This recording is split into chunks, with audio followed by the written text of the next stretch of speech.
Hey guys, IdArmed here. Well, we've been taking quite a look at some of Kingdom's heavy hitters so far, haven't we? Well, for today's subject, he's going to be quite on the smaller side. After the Micromasters of Siege and Earthrise supposedly didn't live up to Hasbro's expectations, Kingdom has graced us with the Core Class, the triumphant revival of the Legends class that initially lasted from Thrilling 30 all the way to Power of the Primes. Although cores are a bit smaller than said Legends, the first wave has already given us some surprisingly solid pocket bots to mess around with. And today's rude rascal of a rat is already assigned that the core class is something special. Welcome to IdArmed Reviews. Today we'll be taking a look at Transformers War for Cybertron Kingdom Core Class Rattrap, released in late 2020. As with all Kingdom figures from the Beast Wars series, Rattrap is stylized off of his appearance in Beast Wars Transformers. Rattrap transforms into a rat. A very non-articulated rat. And I absolutely love this little bugger for it.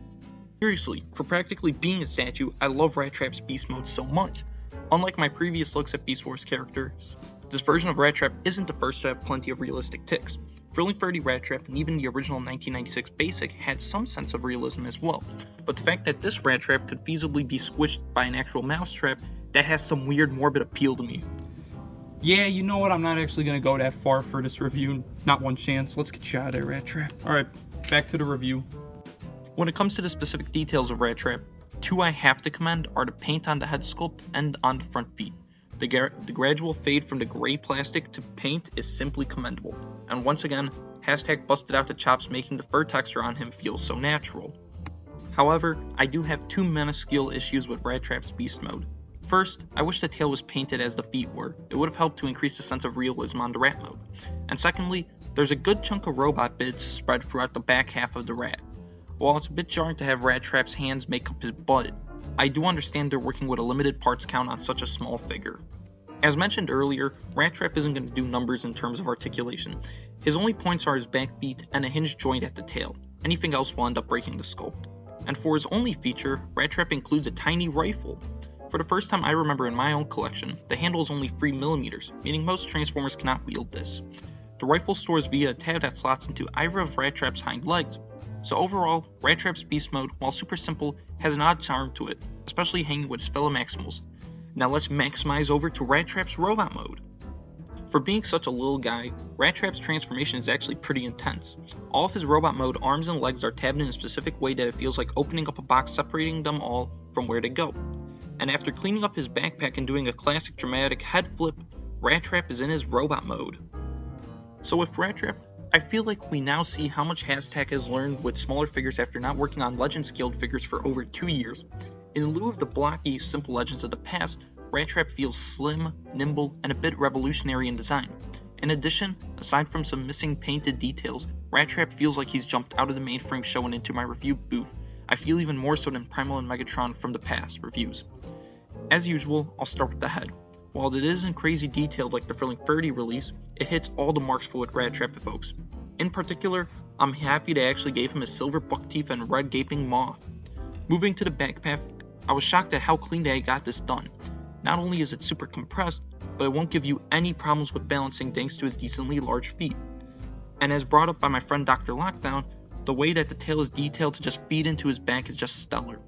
And quickly glancing at the rest of the body, it's crazy all of this was stuffed into that beast mode. My two favorite parts of his robot mode are definitely how the rat head sits flush on the chest and doesn't just jut out at all, and what are officially the smallest faction symbols I've ever seen on a Transformer. Overall, this bot mode's appearance is really fantastic. Even Rattrap's articulation feels like an evolution for figures at this scale. Starting from the head, there's a 360-degree head swivel. The shoulders are on ball joints with very limited backwards movement, but can pretty much do everything else otherwise. The elbows are the same, acting as this figure's biceps, in a sense. The hips can also do whatever you need, even having the space to be 5 swivels in a sense. The knees bend 90 degrees and have rotation to them, and breaking the sculpt can produce a double jointed knee. And to everyone's surprise at his reveal, Rattrap's feet are on unhindered ball joints, meaning you can pull off whatever poses you please. At this size, Rattrap competes with the best of Prime Wars Trilogy's Legends, specifically Slash in particular, in terms of movement. For his weapon, Rattrap can either wield it in hand as expected, but in addition, another peg on the rifle's side allows him to grip it with both hands, and that peg allows the rifle to be stored onto a specific spot on his back. And lastly, the barrel of the gun is still able to have blast effects plugged into it. Standing at exactly 3.5 inches, Rattrap is just a hair shorter than the Legends of the past, but I personally have no problem with it considering all the stuff I've brought up today. For size comparison, here's Kingdom Core Class Rattrap with Earthrise Leader Class Optimus Prime, Power of the Prime's Legends Class Slash, Kingdom Core Class Vertebrake, and his great aunt, Earthrise Deluxe Class RC. To put it simply, if you see Rattrap in stores now or later this year, you kinda have to get this guy. Not only is he $10 at the time of this recording, but with all the stuff he does, he competes not just with the Legends of the past, but even the Deluxes of today. You just know if Hashtag repaints this guy into Pack Rat or Lab Rat, I'll be picking them up ASAP. So to put it simply, Rattrap rules. But is he the giant rat that makes up all of the rules? I think in the future you guys and I will find out one day, with a certain convention exclusive I picked up for quite the killer price. Thanks for watching everyone, and big thanks for all the support recently with reviews recently. I seriously appreciate it. To celebrate, join me next time when we take a look at the Femme Fatale of the Beast Wars and a figure signifying Hashtag's redemption arc regarding fembots in toy form. See you next time, and take care everyone.